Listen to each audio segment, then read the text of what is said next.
Allah itu kalau sudah menyayangi seorang hamba, maka menghilangkan semua kata dan menghadirkan hanya satu kata saja, yaitu abdun.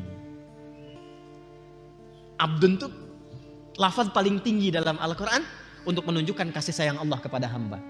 Makanya Nabi Muhammad SAW ketika diundang dalam peristiwa Isra dan Mi'raj, itu undangannya bukan ditujukan kepada kalimat Rasul, bukan Nabi, tapi abdun. Subhanalladzi asra bi abdi.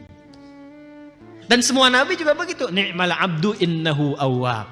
Nabi-nabi yang lain ketika dipuji pakai bahasa hamba.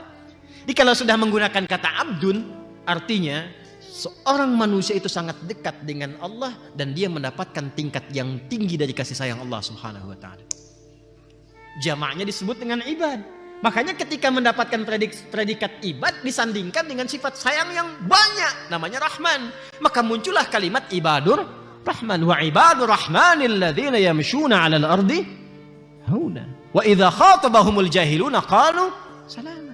Pemaksiat juga begitu. Kalau dia mau tobat itu dicintai Allah. Ya, dosa sebesar apapun pengen tobat, itu Allah sangat cinta. Allah tuh sangat mencintai orang-orang yang tobat. Innallaha yuhibbut tawwabin. Allah sangat cinta dengan orang tobat. Makanya ketika ada hamba yang tobat dipanggilnya dengan ibad.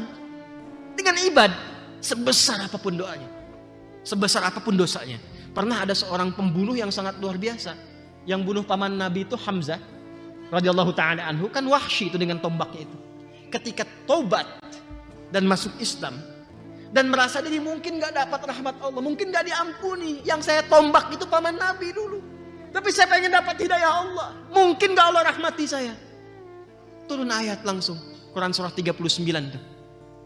Ayat 53. Qul, katakan Muhammad sallallahu alaihi wasallam, ya ibadi. Qul ya ibadiyalladzina asrafu ala anfusihim la taqnatu min rahmatillah. Yang kejadian Wahsy tapi ayatnya bentuk jamak. Tadi saya katakan al-ibratu bi umumil lafzi la bi khususis sababi. Kalau ada ayat yang sifatnya begitu, maka Allah sudah mengetahui ke depan pun pasti ada orang-orang yang banyak dosanya. Dan terkadang memvonis diri, saya masih diampuni enggak? Dosa saya pernah begitu banyak, pernah membunuh, pernah mabuk, pernah zina. Allah masih rahmati saya enggak? Turun ayat ini.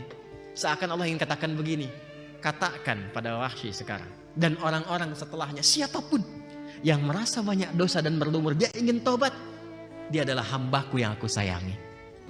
Hei hambaku sayang, jangan pernah putus asa dari rahmat Allah Subhanahu wa ta'ala.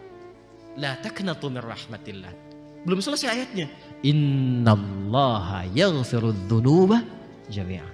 Dosa apa yang kau perbuat? Semua dosa sepanjang kau tobat nasuha, aku ampuninya. Allah tabaraka rahman. Makanya kalimat bismillahirrahmanirrahim itu penting. Nanti kalau kita bahas masuk ke rahasianya, kita bahas itu. Bismillahirrahmanirrahim itu salah satu faidahnya, fadilahnya. Ya, selain menghadirkan keberkahan, meniatkan ibadah, itu menjaga kita dari perbuatan maksiat. Karena kalimat Rahman yang melekat di dalamnya bukan hanya rahmat dunia, ya, tapi juga berupa kasih sayang Allah yang menjaga dari perbuatan maksiat. Ya deh, makanya nggak ada orang korupsi pakai Bismillahirrahmanirrahim kan? Supaya dosanya kurang dikit, Bismillahirrahmanirrahim. Justru dosanya berlipat itu. Paham sampai sini?